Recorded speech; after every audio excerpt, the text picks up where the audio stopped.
Si tu crois que c'est grâce à ta présence en réunion que tu auras du succès au travail, tu tombes dans le piège le plus classique du monde corporate.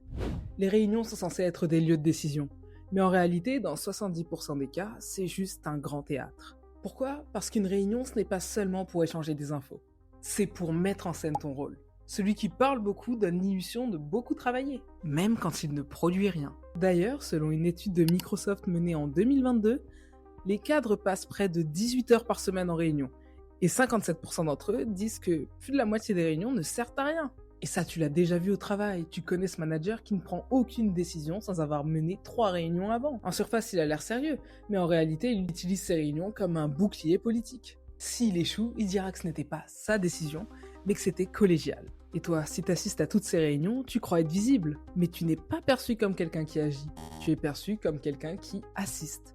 Alors comment utiliser toutes ces réunions à ton avantage? 1. Ne parle pas beaucoup, parle au bon moment. Celui qui conclut marque plus que celui qui commente. 2. Utilise la réunion comme une vitrine.